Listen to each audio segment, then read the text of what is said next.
At nightfall on the morrow Adrian returned as appointed, and was admitted into the same room, where he found Black Meg, who greeted him openly by name and handed to him a tiny phial containing a fluid clear as water. This, however, was scarcely to be wondered at, seeing that it was water and nothing else. "Will it really work upon her heart?" asked Adrian, eyeing the stuff. "Aye," answered the hag, "that's a wondrous medicine, and those who drink it go crazed with love for the giver. It is compounded according to the master's own receipt, from very costly tasteless herbs that grow only in the deserts of Arabia." Adrian understood, and fumbled in his pocket. Meg stretched out her hand to receive the honorarium. It was a long, skinny hand, with long, skinny fingers, but there was this peculiarity about it, that one of these fingers chanced to be missing. She saw his eyes fixed upon the gap, and rushed into an explanation. "I have met with an accident," Meg explained. "In cutting up a pig the chopper caught this finger and severed it." "Did you wear a ring on it?" asked Adrian. "Yes," she replied, with somber fury. "How very strange," ejaculated Adrian. "Why?" "Because I have seen a finger, a woman's long finger with a gold ring on it, that might have come off your hand. I suppose the pork butcher picked it up for a keepsake." "Maybe, here Adrian, but where is it now?" "Oh. It is, or was, in a bottle of spirits tied by a thread to the cork." Meg's evil face contorted itself. "Get me that bottle," she said hoarsely. "Look you, here Adrian, I am doing much for you, do this for me." "What do you want it for?" "To give it Christian burial," she replied sourly. "It is not fitting or lucky that a person's finger should stand about in a bottle like a caul or a lizard. Get it, I say get it, I ask no question where, or, young man, you will have little help in your love affairs from me." "Do you wish the dagger hilt also?" he asked mischievously. She looked at him out of the corners of her black eyes. This Adrian knew too much. "I want the finger and the ring on it which I lost in chopping up the pig." "Perhaps, mother, you would like the pig, too. Are you not making a mistake? Weren't you trying to cut his throat, and didn't he bite off the finger?" "If I want the pig, I'll search his sty. You bring that bottle, or—" She did not finish her sentence, for the door opened, and through it came the sage. "Quarreling," he said in a tone of reproof. "What about?" "Let me guess," and he passed his hand over his shadowed brow. "Ah! I see, there is a finger in it, a finger of fate?" "No, not that," and, moved by a fresh inspiration, he grasped Meg's hand, and added, "Now I have it. Bring it back, friend Adrian, bring it back. A dead finger is most unlucky to all save its owner. As a favor to me." "Very well," said Adrian. "My gifts grow," mused the master. "I have a vision of this honest hand and of a great sword, but, there, it is not worthwhile, too small a matter. Leave us, mother. It shall be returned, my word on it. Yes, gold ring and all. And now, young friend, let us talk. You have the philter? Well, I can promise you that it is a good one. It would almost bring Galatea from her marble. Pygmalion must have known that secret. But tell me something of your life, your daily thoughts and daily deeds, for when I give my friendship I love to live in the life of my friends."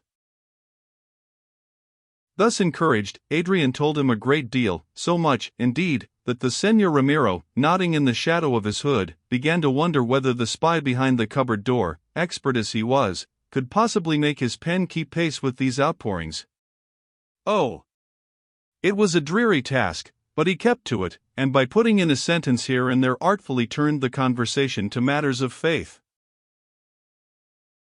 "No need to fence with me," he said presently. "I know how you have been brought up, how through no fault of your own you have wandered out of the warm bosom of the true church to sit at the clay feet of the conventicle. You doubt it?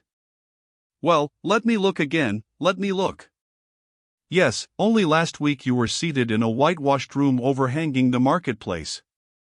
I see it all. An ugly little man with a harsh voice is preaching what I think blasphemy. Baskets, baskets? What have baskets to do with him?" "I believe he used to make them," interrupted Adrian, taking the bait.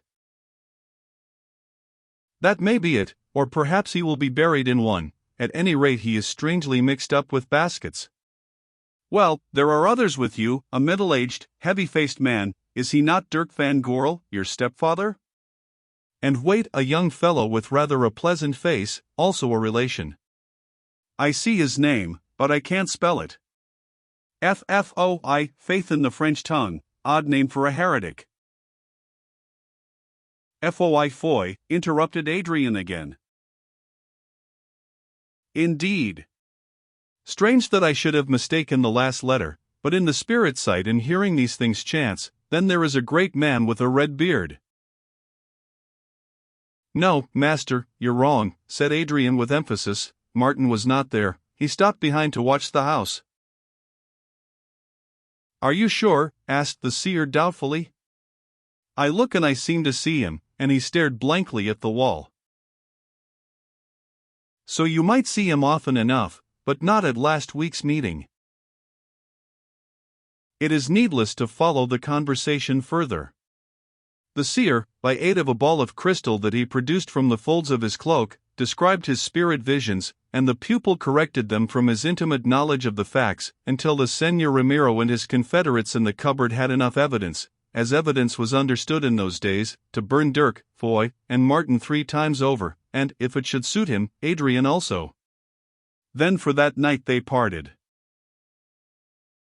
Next evening Adrian was back again with the finger in the bottle, which Meg grabbed as a pike snatches at a frog, and further fascinating conversation ensued. Indeed, Adrian found this well of mystic lore tempered with shrewd advice upon love affairs and other worldly matters, and with flattery of his own person and gifts, singularly attractive. Several times did he return thus, for as it chanced Elsa had been unwell and kept her room, so that he discovered no opportunity of administering the magic philtre that was to cause her heart to burn with love for him. At length, when even the patient Ramiro was almost worn out by the young gentleman's lengthy visits, the luck changed. Elsa appeared one day at dinner, and with great adroitness Adrian, quite unseen of anyone, contrived to empty the phial into her goblet of water, which, as he rejoiced to see, she drank to the last drop. But no opportunity such as he sought ensued, for Elsa, overcome, doubtless, by an unwonted rush of emotion, retired to battle it in her own chamber. Since it was impossible to follow and propose to her there, Adrian, possessing his soul in such patience as he could command, sat in the sitting room to await her return, for he knew that it was not her habit to go out until 5 o'clock. As it happened, however, Elsa had other arrangements for the afternoon, since she had promised to accompany Lysbeth upon several visits to the wives of neighbors, and then to meet her cousin Foy at the factory and walk with him in the meadows beyond the town.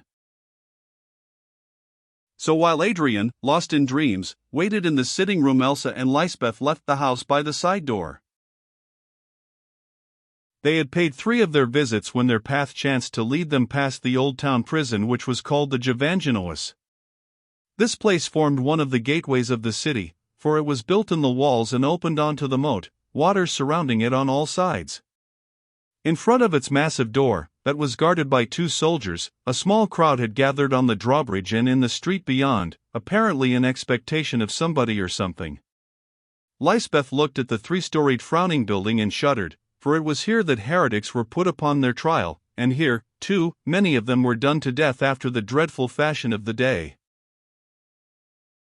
"Hasten," she said to Elsa, as she pushed through the crowd, "for doubtless some horror passes here." "Have no fear," answered an elderly and good-natured woman who overheard her. "We are only waiting to hear the new governor of the prison read his deed of appointment." As she spoke, the doors were thrown open and a man, he was a well-known executioner named Baptiste, came out carrying a sword in one hand and a bunch of keys on a salver in the other. After him followed the governor, gallantly dressed and escorted by a company of soldiers and the officials of the prison. Drawing a scroll from beneath his cloak, he began to read it rapidly and in an almost inaudible voice. It was his commission as governor of the prison, signed by Alva himself, and set out in full his powers, which were considerable, his responsibilities, which were small, and other matters, excepting only the sum of money that he had paid for the office, that, given certain conditions, was, as a matter of fact, sold to the highest bidder. As may be guessed, this post of governor of a jail in one of the large Netherlands cities was lucrative enough to those who did not object to such a fashion of growing rich.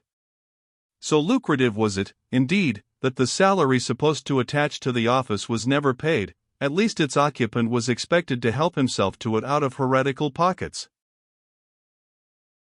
As he finished reading through the paper, the new governor looked up, to see, perhaps, what impression he had produced upon his audience. Now Elsa saw his face for the first time and gripped Lysbeth's arm. "It is Ramiro," she whispered, "Ramiro the spy, the man who dogged my father at The Hague." As well might she have spoken to a statue. Indeed, of a sudden Lysbeth seemed to be smitten into stone, for there she stood staring with a blanched and meaningless face at the face of the man opposite to her. Well might she stare, for she also knew him. Across the gulf of years, one-eyed, bearded, withered, scarred as he was by suffering, passion and evil thoughts, she knew him, for there before her stood one whom she deemed dead, the wretch whom she had believed to be her husband, Juan de Montalvo.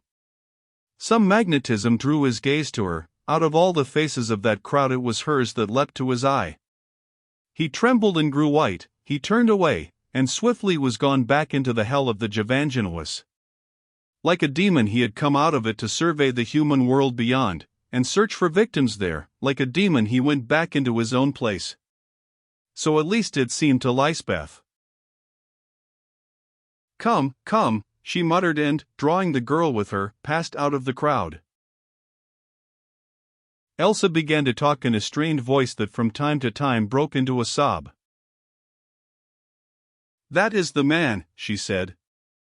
"He hounded down my father. It was his wealth he wanted, but my father swore that he would die before he should win it, and he is dead, dead in the Inquisition, and that man is his murderer." Lysbeth made no answer, never a word she uttered, till presently they halted at a mean and humble door.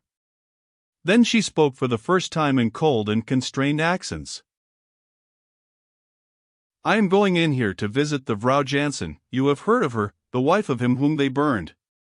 She sent to me to say that she is sick, I know not of what, but there is smallpox about. I have heard of 4 cases of it in the city, so, cousin, it is wisest that you should not enter here. Give me the basket with the food and wine. Look, yonder is the factory, quite close at hand, and there you will find Foy. Oh! Never mind Ramiro. What is done is done. Go and walk with Foy, and for a while forget Ramiro." At the door of the factory Elsa found Foy awaiting her, and they walked together through one of the gates of the city into the pleasant meadows that lay beyond. At first they did not speak much, for each of them was occupied with thoughts which pressed their tongues to silence. When they were clear of the town, however, Elsa could contain herself no more. Indeed, the anguish awakened in her mind by the sight of Ramiro working upon nerves already overstrung had made her half hysterical. She began to speak. The words broke from her like water from a dam which it has breached. She told Foy that she had seen the man, and more, much more. All the misery which she had suffered, all the love for the father who was lost to her. At last Elsa ceased outworn, and, standing still there upon the river bank, she wrung her hands and wept. Till now Foy had said nothing, for his good spirits and cheerful readiness seemed to have forsaken him. Even now he said nothing. All he did was to put his arms about this sweet maid's waist, and, drawing her to him, to kiss her upon brow and eyes and lips.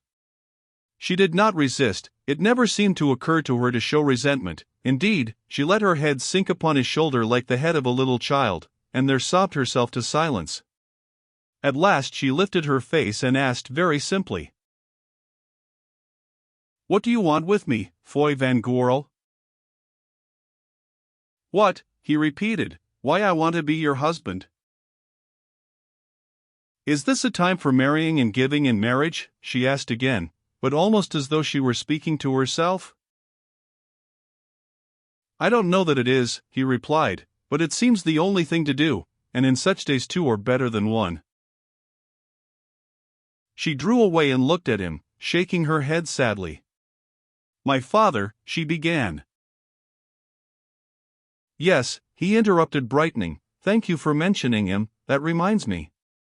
He wished this, so I hope now that he is gone you will take the same view." "It is rather late to talk about that, isn't it, Foy?" she stammered, looking at his shoulder and smoothing her ruffled hair with her small white hand. "But what do you mean?" So word for word, as nearly as he could remember it, he told her all that Hendrik Brand had said to him in the cellar at the Hague before they had entered upon the desperate adventure of their flight to the Haarlemmermeer. "He wished it, you see," he ended. "My thought was always his thought, and Foy, I wish it also." "Priceless things are not lightly won," said he, quoting Brandt's words as though by some afterthought. "There he must have been talking of the treasure, Foy," she answered, her face lightening to a smile. "Aye, of the treasure, sweet, the treasure of your dear heart." "A poor thing, Foy, but I think that it rings true." "It had need, Elsa, yet the best of coin may crack with rough usage."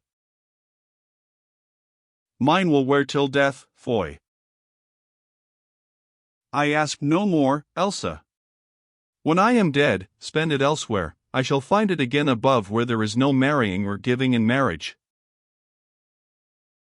There would be but small change left to spend, Foy, so look to your own gold and see that you do not alter its image and superscription, for metal will melt in the furnace, and each queen has her stamp." "Enough," he broke in impatiently. "Why do you talk of such things, and in these riddles which puzzle me?" Because, we are not married yet, and the words are not mine. Precious things are dearly won. Perfect love and perfect peace cannot be bought with a few sweet words and kisses, they must be earned in trial and tribulation. "Of which I have no doubt we shall find plenty," Foy replied cheerfully. "Meanwhile, the kisses make a good road to travel on." After this Elsa did not argue any more.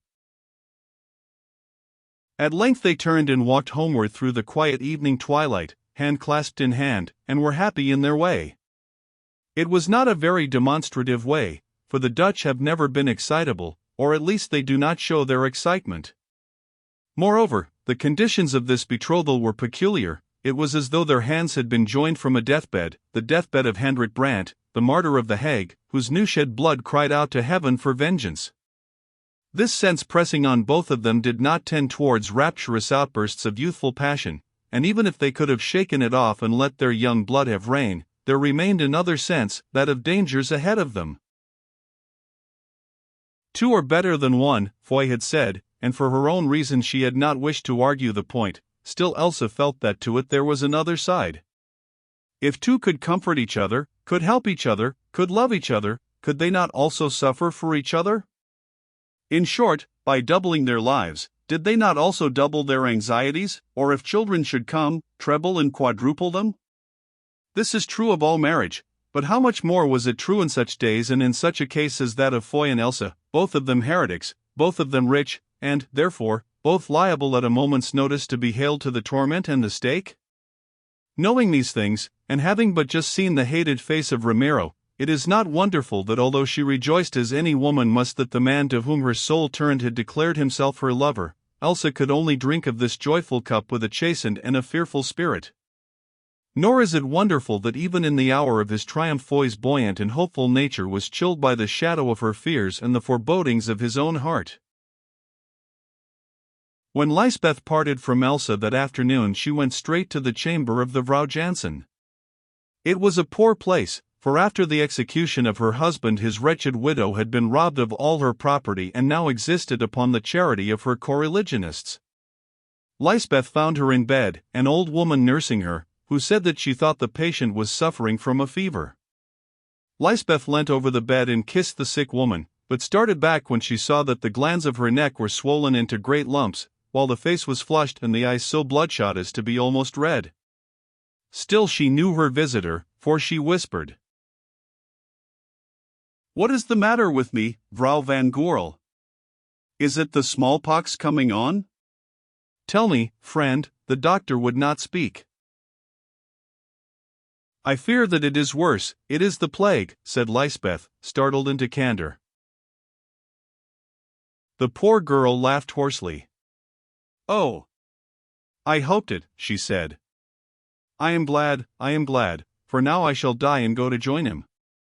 But I wish that I had caught it before," she rambled on to herself, "for then I would have taken it to him in prison and they couldn't have treated him as they did." Suddenly she seemed to come to herself, for she added, "Go away, Vrouw van Goorl, go quickly or you may catch my sickness." "If so, I am afraid that the mischief is done, for I have kissed you," answered Lysbeth. "But I do not fear such things, though perhaps if I took it, this would save me many a trouble. Still, there are others to think of, and I will go."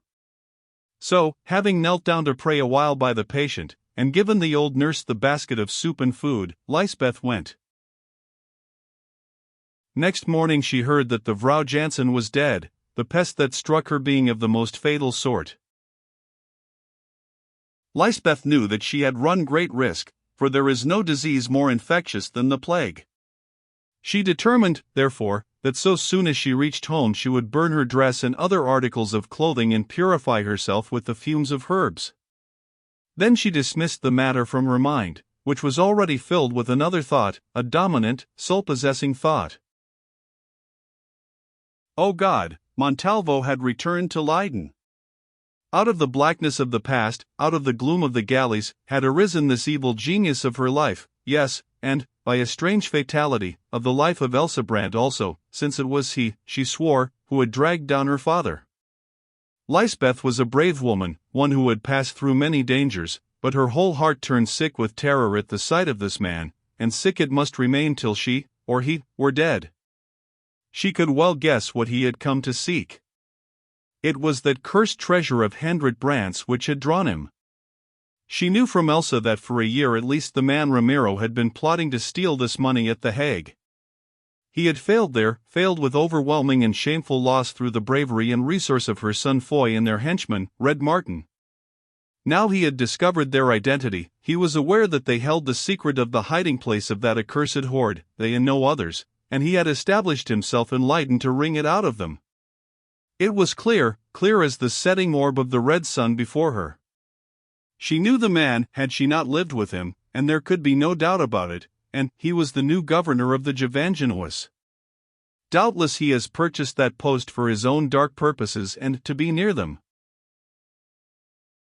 Sick and half blind with the intensity of her dread, Lysbeth staggered home. She must tell Dirk, that was her one thought, but no, she had been in contact with the plague, first she must purify herself. So she went to her room, and although it was summer, lit a great fire on the hearth, and in it burned her garments.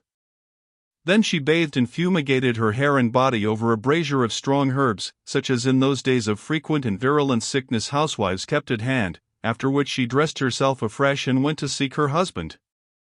She found him at a desk in his private room reading some paper, which at her approach he shuffled into a drawer.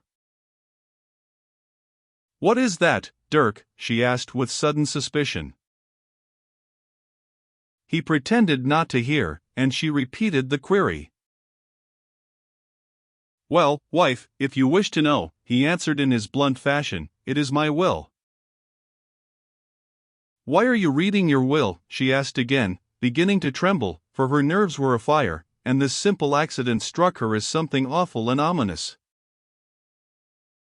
"For no particular reason, wife," he replied quietly, "only that we all must die, early or late. There is no escape from that, and in these times it is more often early than late, so it is as well to be sure that everything is in order for those who come after us. Now, since we are on the subject, which I have never cared to speak about, listen to me. What about, husband? Why, about my will. Look you, Hendrik Brandt and his treasure have taught me a lesson. I am not a man of his substance, or a tenth of it, but in some countries I should be called rich, for I have worked hard and God has prospered me. Well, of late I have been realizing where I could, also the bulk of my savings is in cash. But the cash is not here, not in this country at all. You know my correspondents, Munt and Brown, of Norwich, in England, to whom we ship our goods for the English market. They are honest folk, and Munt owes me everything, almost to his life. Well, they have the money, it has reached them safely, thanks be to God, and with it a counterpart of this my will duly attested, and here is their letter of acknowledgment stating that they have laid it out carefully at interest upon mortgage on great estates in Norfolk where it lies to my order, or that of my heirs, and that a duplicate acknowledgment has been filed in their English registries in case this should go astray. Little remains here except this house and the factory, and even on those I have raised money. Meanwhile the business is left to live on, and beyond it the rents which will come from England, so that whether I be living or dead you need fear no want. But what is the matter with you, Lysbeth? You look strange. Oh! Husband, she gasped, Juan de Montalvo is here again. He has appeared as the new governor of the jail. I saw him this afternoon, I cannot be mistaken, although he has lost an eye and is much changed. Dirk's jaw dropped and his florid face whitened. Juan de Montalvo, he said. I heard that he was dead long ago. You are mistaken, husband, a devil never dies. He is seeking Brandt's treasure, and he knows that we have its secret. You can guess the rest. More, now that I think of it, I have heard that a strange Spaniard is lodging with Hague Simon, he whom they call the butcher, and Black Meg, of whom we have cause to know. Doubtless it is he, and Dirk, death overshadows us. Why should he know of Brandt's treasure, wife? Because he is Ramiro, the man who dogged him down, the man who followed the ship Swallow to the Haarlemmermeer. Elsa was with me this afternoon, she knew him again. Dirk thought a while, resting his head upon his hand. Then he lifted it and said, I am very glad that I sent the money to Munt and Brown, heaven gave me that thought. Well, wife, what is your counsel now? My counsel is that we should fly from Leiden, all of us, yes, this very night before worse happens. He smiled. That cannot be, there are no means of flight, and under the new laws we could not pass the gates, the trick has been played too often. Still, in a day or two, when I have had time to arrange, we might escape if you still wish to go. Tonight, she urged, or some of us stay forever.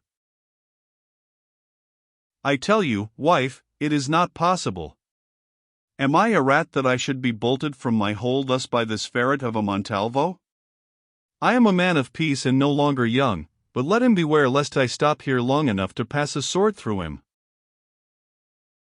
So be it, husband, she replied, but I think it is through my heart that the sword will pass, and she burst out weeping. Supper that night was a somewhat melancholy meal. Dirk and Lysbeth sat at the ends of the table in silence. On one side of it were placed Foy and Elsa, who were also silent for a very different reason, while opposite to them was Adrian, who watched Elsa with an anxious and inquiring eye. That the love potion worked he was certain, for she looked confused and a little flushed, also, as would be natural under the circumstances, she avoided his glance and made pretense to be interested in Foy, who seemed rather more stupid than usual. Well, so soon as he could find his chance all this would be cleared up, but meanwhile the general gloom and silence were affecting his nerves. What have you been doing this afternoon, mother? Adrian asked presently. Son, she replied with a start, I have been visiting the unhappy Frau Jansen, whom I found very sick. What is the matter with her, mother? Lysbeth's mind, which had wandered away, again returned to the subject at hand with an effort. The matter? Oh. She has the plague. The plague, exclaimed Adrian, springing to his feet. Do you mean to say you have been consorting with a woman who has the plague? I fear so, she answered with a smile, but do not be frightened, Adrian, I have burnt my clothes and fumigated myself. Still Adrian was frightened. His recent experience of sickness had been ample, and although he was no coward he had a special dislike of infectious diseases, which at the time were many. It is horrible, he said, horrible. I only hope that you may escape. The house is unbearably close. I am going to walk in the courtyard, and away he went, for the moment, at any rate, forgetting all about Elsa and the love potion.